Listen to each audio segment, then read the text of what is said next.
Oke, assalamualaikum warahmatullahi wabarakatuh. Waalaikumsalam warahmatullahi. Jadi Fadel kemarin kan tuh tahun 2 bahas soal apa namanya? Soal pandangan anak muda, seorang anak muda terhadap jamaah tabligh tuh. Kan itu pandangan ente sendiri tuh mengenai jamaah tabligh. Nah, jadi sekarang tuh mau bahas apa nih? Cuman kita pengenana sebenarnya nih, kita cuma ingin tanya mengenai hal-hal yang sebenarnya kita lihat di hutan, karena kan kita konten awalnya memang konten kita solo camping gitu kan, di hutan sendiri, terus kita bermain di hutan sendiri, terserah pokoknya kita bikin hal-hal yang kita suka di hutan, kayak kita tidur di hutan gitu tuh. Nah, cuman ini kan banyak sekali teman-teman yang tanya di kita mengenai hal-hal yang berbau dengan setan, jin begitu tuh. Dan ngana di solo camping gitu mana takut lah dengan setan, jin, Barani berani begitu kan, dia bilang begitu. Cuman kita dalam artian kita sendiri pun kita kayak tidak pernah merasakan itu gitu. Saya pernah merasakan tapi kayak untuk sampai ke hal ke bawah, ini jin yang ganggu kita, kayaknya tak sampai di situ gitu. Yang kita berpikir apa deh nama yang kita berpikir tuh kayak ya sudah, kita anggap dorang ada, kita juga ada. Cuman kalau dari dalam perspektif Islam sendiri, apakah jin itu benar-benar dia ada? Oke deh, kita mengimani bahwa jin itu benar ada, karena itu pun dalam sendiri sudah menjelaskan di dalam Allah sudah menjelaskan dalam Al-Quran. Cuman ya kisah detailnya seperti apa, atau memang cerita yang sebenarnya seperti apa kalau untuk jin sendiri begitu? kalau dalam perspektif Islam, pandangan Islam, jin itu ada. Bangsa jin itu ada. Habib Abdurrahman Assegaf dalam Habib yang di Ternate. Dalam kajiannya itu pernah beliau bawa kitab satu jilid. Kitab itu penama Akamul Marjan fi Ahkamil Jan. Jadi kitab itu membahas tentang bangsa jin. Diserahkan juga oleh Imam Suyuti. Imam Suyuti dalam kitabnya Al-Luqat Al-Marjan fi Ahkamil Jan.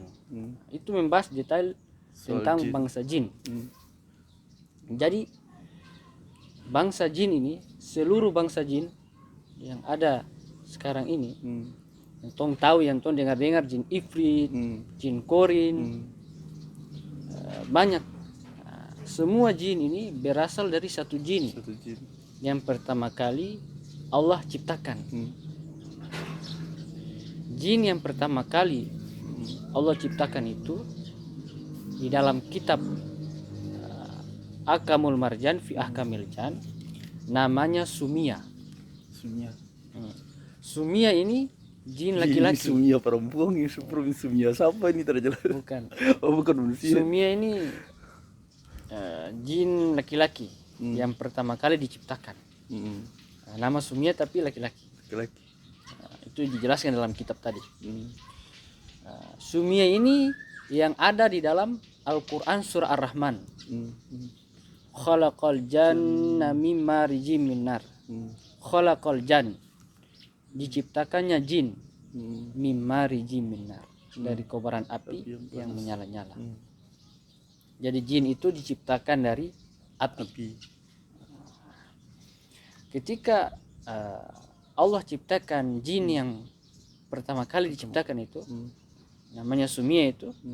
Sumia minta 3 permintaan kepada Allah. Permintaan yang pertama, Sumia minta ingin melihat segala sesuatu yang ada di dunia, tapi tidak ingin dilihat. Makanya jin ini orang tidak bisa lihat pada orang. Karena jin ini, Sumia ini telah minta kepada Allah bahwa tidak ingin dilihat. Ingin melihat tapi tidak ingin dilihat. Itu permintaan yang pertama. Kemudian permintaan yang kedua dari Sumia, Sumia minta, ya Allah, kalau kami mati nanti, jenazah kami tidak tidak mau dikuburkan di bumi, tapi dibawa ke bintang surya. Nabi sering sebut bintang Soraya. Kalau orang kan sekarang tuh bilang bintang surya. Dan permintaan terakhir dari Sumya, Sumya minta, ya Allah, kalau kami tua nanti, tolong jadikan kami kembali jadi muda lagi. Jadi tua, muda lagi, tua, muda lagi. Enak dorang itu. Baru dong umur kan panjang-panjang. Berarti dong setelah butuh skincare gitu ya. Setara gitu. Umur panjang-panjang. Iya. Jadi dijelaskan bangsa jin itu dorang makan sebagaimana layaknya manusia makan. Dorang makan juga, minum, menikah, punya keturunan, bangun rumah, bangun kerajaan, punya sistem pemerintah. Ya, ibaratnya maksudnya sama seperti manusia. Ada yang baik, ada yang jahat. Ada jin itu yang aulia, wali Allah, yang soleh, kiai, ustadz, ulama, ada jin juga yang jahat, yang tidak taat kepada Allah. Nah, jadi yang menghuni bumi terlebih dahulu itu bangsa jin. Bangsa jin yang menghuni bumi terlebih dahulu sebelum manusia. Nah, karena sudah jelas di dalam Al-Quran, surah Az-Zariyat ayat 56. Di situ Allah Ta'ala berfirman, wa ma khalaqtul jinna wal insa illa liya'budun. Tidak kuciptakan jin dan manusia kecuali untuk ibadah kepada Allah. Di situ disebutkan jin dulu baru manusia. Nah, karena urutannya jin yang pertama kali diciptakan, setelah itu baru manusia. 2000 tahun sebelum manusia diciptakan, Allah ciptakan Adam alaihissalam, bangsa jin sudah diciptakan terlebih dahulu. Nah, tadi dia nama Sumia itu jin yang paling pertama. Kemudian mereka ini sebelum manusia ada, sebelum manusia diciptakan, dorang itu menghuni bumi terlebih dahulu. Alam mereka berbeda dengan alam manusia. Singkat cerita, ada sebagian dari mereka ini membuat pertumpahan darah di muka bumi ini. Dorang ini tidak taat kepada Allah. Sama seperti manusia, ada yang korupsi, ada yang zina, ada yang pemabuk. Pokoknya ada ciri-ciri kayak itu teman-teman itu ada lihat. Jadi maksudnya intinya dorang itu menyimpang kepada Robnya, tidak taat lagi kepada Allah. Karena jin itu ya sama dengan manusia, Allah ciptakan untuk ibadah kepada Allah. Nah, jadi karena mereka ini sudah melanggar batasan, akhirnya Allah Ta'ala perintah malaikat untuk membasmi mereka. Yakni membasmi jin-jin, sebagian jin yang menyimpang kepada Robnya. Jadi jin ini tidak semuanya jahat. Makanya di dalam Quran itu Allah berfirman, wa isqulna lil malaikati isjuduni adama fasajadu illa iblis kana minal jin fafasaqa an amri rabbi illa iblis kana minal jin. Jadi jin-jin yang tidak taat kepada Allah, yang menyimpang kepada Robnya, itu disebut iblis. Sedangkan jin-jin yang taat kepada Allah ya tidak disebut iblis. Jadi iblis itu jin yang menyimpang kepada Robnya. Fafasaqa an amri rabbi. Nah, dalam proses pembantaian itu malaikat membantai bangsa jin yang menyimpang kepada Robnya. Jin ini mereka tidak mampu. Dorang ini terapuh di malaikat karena begitu banyak, begitu kuat. Akhirnya mereka lari. Wallahu alam ke pulau-pulau, ya, Aljazair, ke pulau-pulau. Nah, dalam proses pembantaian itu ketemu bayi jin. Malaikat ketemu bayi jin. Nah, bayi jin ini malaikat tidak tega untuk membunuh bayi tersebut. Akhirnya malaikat minta izin kepada Allah untuk merawat bayi jin tersebut. Akhirnya diizinkan oleh Allah. diizinkan dirawat sampai dia besar. Nah, kemudian yang merawat, kemudian yang mengajarkan ilmu itu malaikat yang top-top, termasuk malaikat Jibril alaihissalam. Diajarkannya Quran, ilmu, bahkan dia menjadi pemimpinnya para malaikat, sehingga dia diberikan gelar Azazil. Itu gelar kehormatan, patut dijadikan contoh dia itu, karena dia masya Allah hebat sekali, ibadahnya, zikirnya, ilmunya tentang Quran, sehingga diberikan gelar Azazil. Hebat dia, tapi dari bangsa jin. Singkat cerita, Allah Subhanahu wa taala menciptakan Nabi Adam. Nabi Adam diciptakan dari tanah. Allah ciptakan Nabi Adam. Kalau Ana mau jelaskan proses penciptaan Nabi Adam itu panjang. Pokoknya singkatnya saja. Jadi setelah Nabi Adam diciptakan, Allah perintah tuh yang ayat tadi yang Ana baca tuh. Wa isqulna lil malaikati isjudu li adama fasajadu illa iblis. Jadi Allah perintah malaikat dan makhluk-makhluknya termasuk jin tadi, Azazil tadi, untuk sujud kepada Nabi Adam alaihissalam. Sujud ini bukan sujud menyembah, tapi sujud penghormatan. Allah Subhanahu wa taala ingin melihat ketaatan. Ketaatan kita. Jadi ketika Allah perintahkan untuk sujud, malaikat sujud, tapi Azazil tidak sujud, dari golongan jin itu. Padahal seharusnya dia kan pemimpinnya para malaikat. Dia itu harusnya jadi sebagai contoh. Tapi malah dia yang ingkar kepada Allah. Dia tidak sujud. Ini ayat tadi, illa iblis kana minal jin fafasaqa an amri rabb. Kecuali iblis yang menyimpang kepada Rabb. Jadi Allah tanya, kenapa kamu tidak sujud? Ma manaka illa tasjuda is amartu. Apa yang menyebabkan kamu tidak sujud? Maka Azazil ini jawab, qala ana khairu minhu. Ana khairu minhu. Aku lebih mulia, lebih baik dari dia, Adam. Jadi di dalam diri Azazil ini, bangsa jin ini, dia memiliki sifat sombong, merasa diri angkuh. Adam ini anak kelaparan. Saya ini diciptakan dari api.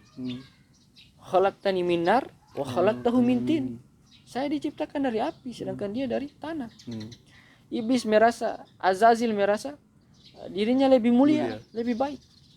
Padahal Allah itu melihat ketaatannya saja. Azazil itu dia cuma lihat isi perintah, tapi dia tidak lihat siapa yang perintah. Siapa yang perintah pada dia? Allah yang menciptakan segala-galanya.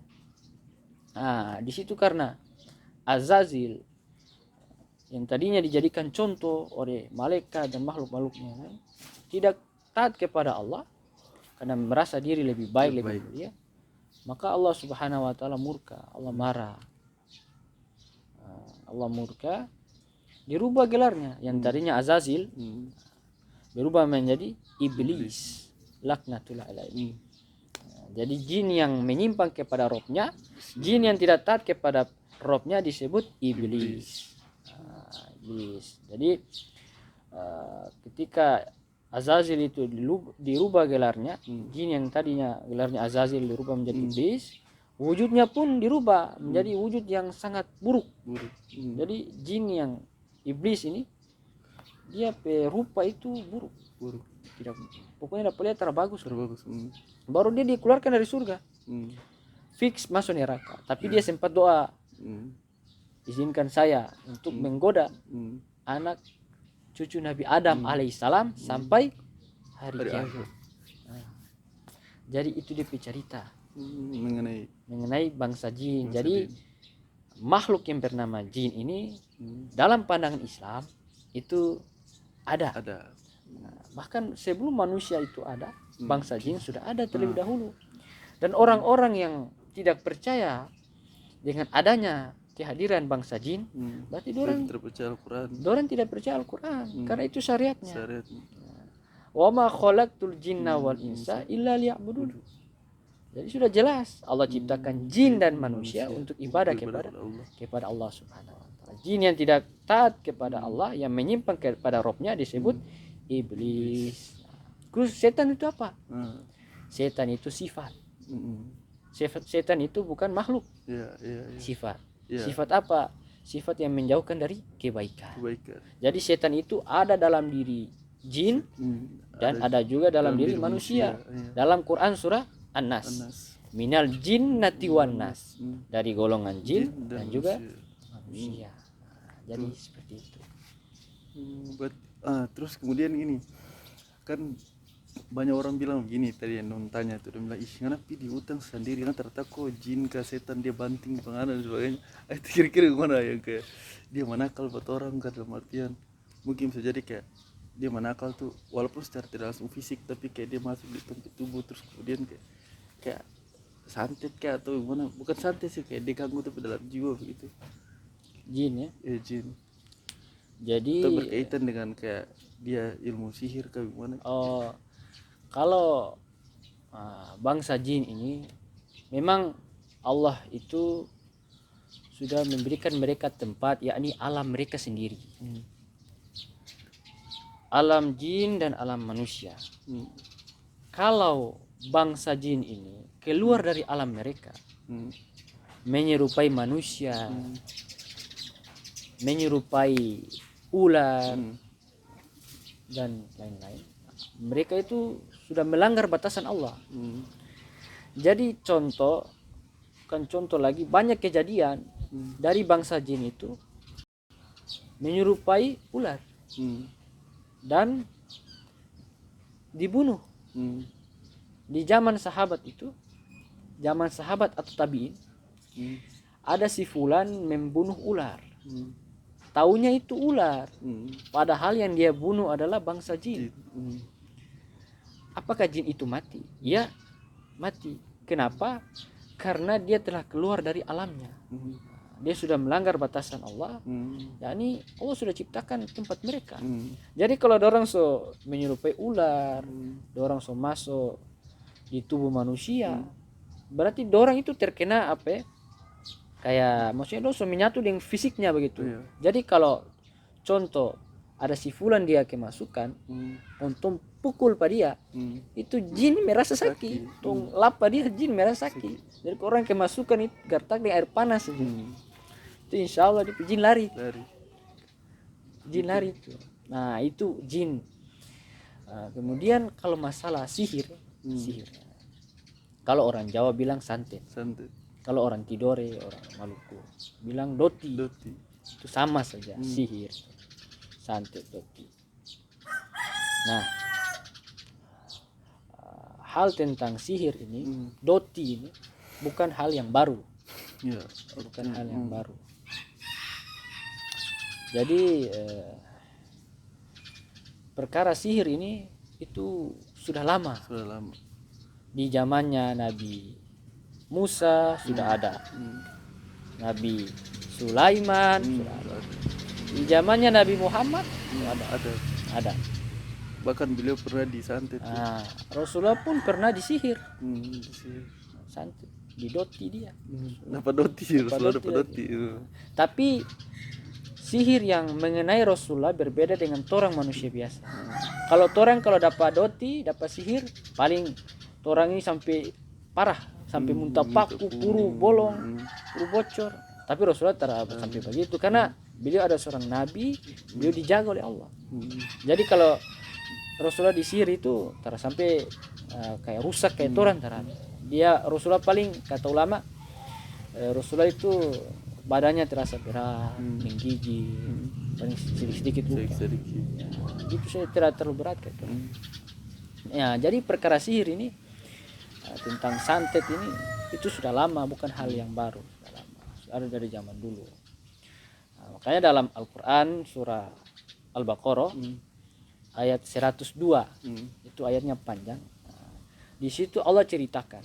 Jadi intinya dari ayat itu Allah ceritakan bahwa sudah ada tuh perdukunan yang memiliki job, pekerjaan khusus. Apa? Yakni memisahkan suami istri. Iya. Memisahkan suami istri dengan menceraikan. Jadi sudah ada. Kemudian di Quran surah Al-Falaq juga ada. Di ayat terakhir tuh.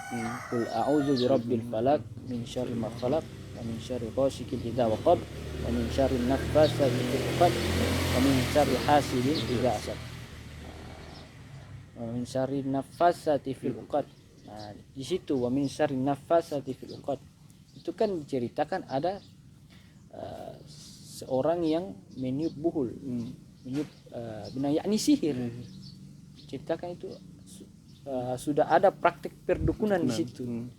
Jadi sudah ada masalah-masalah sihir. Jadi di zaman Nabi Musa. Wih, tapi kayaknya sebelum Tong lanjut minum asli.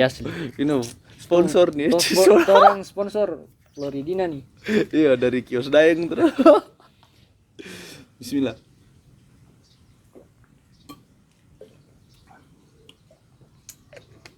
Nah, di zaman Nabi Musa itu Firaun juga pakai sihir. Itu paling banyak tuh sihir tuh zaman Nabi Musa. Tapi sihirnya mereka dikandaskan oleh Nabi Musa. Sihirnya mereka dikandaskan oleh Nabi Musa. Kenapa? Karena Nabi Musa mendekatkan dirinya kepada Allah. Nabi Musa mendekatkan dirinya kepada Zat yang menciptakan segala-galanya. Yang menciptakan dukun, jin, manusia, semua. Jadi di dalam Quran surah Al-Falaq itu ayat pertama, Qul a'udzu birabbil falaq. Katakanlah aku berlindung kepada Allah dari santet, doti, sihir, iri hati, dengki hati, dari fitnah.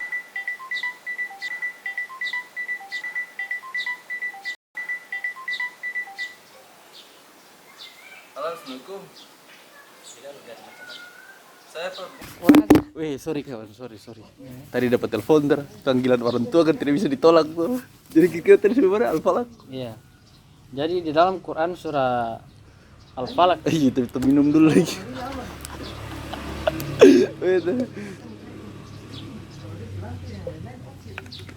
Apa cara baca itu di sini dapat dengar?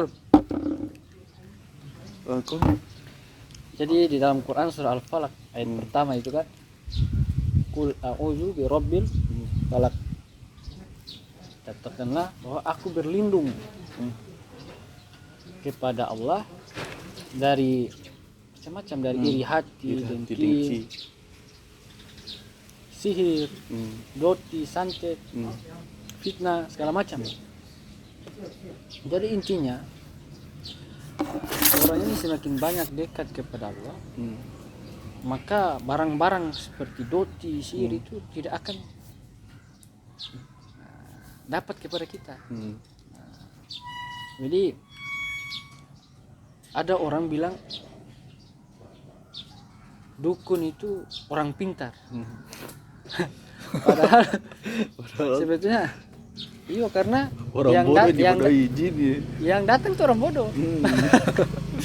Dia bilang dukun tuh orang pintar, padahal yang datang tuh orang bodoh. Jadi dalam hadis riwayat Imam Muslim, kata Nabi, orang yang percaya kepada dukun, beramal, itu tidak diterima ibadahnya, yakni sholatnya selama 40 hari.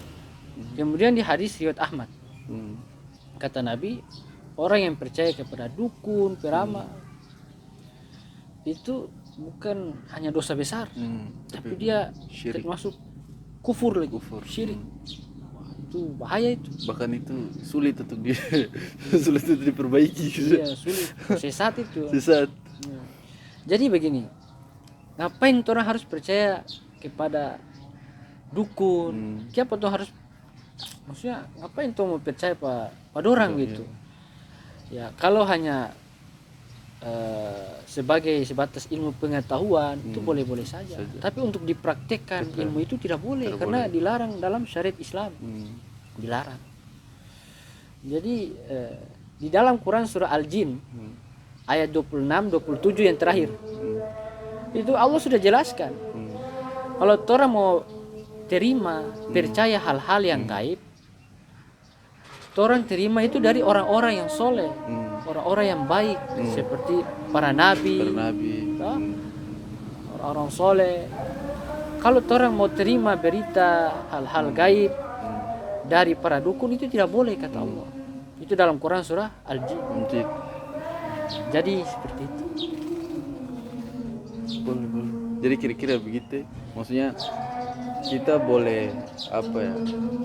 Percaya bahwa jin itu ada, cuma harus percaya, bahkan kita harus mengimani bahwa jin itu benar-benar ada. Bahkan kan Al-Quran sendiri sudah menjelaskan mengenai jin. Cuman perkara takut atau tidaknya kan tidak perlu sebenarnya. Terus kemudian Takut hanya kepada Allah. Kepada Allah. Nah makanya saya tuh kadang heran dengan orang-orang yang kayak gini, yang dia masuk hutan nih, dia takut setan, dia takut kuntilanak, dia takut pocong. Tapi ketika dia di rumah dia merasa aman. Tapi dia dengar aja dia terap tinggi, dia takut. Padahal itu paling bahaya. Itu paling bahaya sebenarnya. Saya heran. Saya ini kan naik gunung di mana-mana, gitu. Naik gunung tinggi. Pokoknya banyak traveling sendiri gitu. Maksudnya bukan traveling sih, kalau traveling terlalu ini sekali. Dia kayak suka berjalan-jalan sendiri gitu. Iya, takut. Justru karena saya rasa bahwa ya ngapain takut ke hal-hal kayak gini, karena justru hal-hal kayak begitu tuh hanya buat kita takut terus kita jauh dari Allah gitu sebenarnya. Dan ada satu, saya pernah dengar, ini ada satu ini kata Ustaz Hidayat sih, ada satu sihir yang paling berbahaya, itu iri. Karena sihir itu dia tidak melekat di orang lain, tapi dia melekat pada diri sendiri. Karena kita lihat orang lain sukses, itu kita iri. Kita lihat padahal tidak ada apa-apa, tetap panas sendiri. Untuk ini sendiri aja. Jadi mungkin kesimpulannya ya tidak perlu takut sama jin. Dan orang intinya orang mesti banyak dekatkan diri kepada Allah. Kalau orang dekatkan diri kepada Allah, walaupun seluruh manusia dan jin berkumpul untuk menghancurkan orang akan bisa. Iya. Kenapa? Karena orang dekatkan diri kepada zat yang memiliki segala-galanya, yang menciptakan segala, yang berkuasa atas segala-galanya. Dan banyak hidupkan sunnah Nabi. Karena di situ banyak sekali manfaat. Zikir pagi petang itu sebagai tameng. Kalau mungkin ada yang iri kepada kita, mungkin jabatan, pangkat kita, karena kita sering menjaga sholat, zikir, itu sebagai tameng. Jadi susah orang doti syirik orang. Jadi intinya itu banyak dekatkan diri kepada Allah. Dan bahkan saya lihat ada satu, dia namanya siapa ya, Mansur Al-Salimi kalau tidak salah. Beliau pernah katakan kayak gini, ada satu amalan yang pagi petang yang isinya tuh la ilaha illallah wahdahu la syarika lahu mulku wal hamdu wa yumiitu wa yuhyi. Itu ternyata tuh dia penangkal untuk ilmu Mesir. Pernah sih. Itu betul tuh. Betul. Banyak sekali amalan-amalan untuk menangkal sihir. Berarti mungkin semua asar lagi. Semua asar lagi kayak semua aja diton, cukup sampai di sini kayaknya. Jadi thank you yang sudah nonton. Ya terima kasih yang sudah nonton itu. Mudah-mudahan ini memberikan pelajaran di teman-teman. Terus kemudian teman-teman mencoba untuk bisa mendekatkan diri kepada Allah. Karena dengan mendekatkan diri kepada Allah, orang juga merasa aman gitu. Merasa aman. Bahkan ada orang yang terdekat dengan Allah tapi dia rasa aman, itu aneh. Oke, sekian. Assalamualaikum warahmatullahi wabarakatuh. Waalaikumsalam.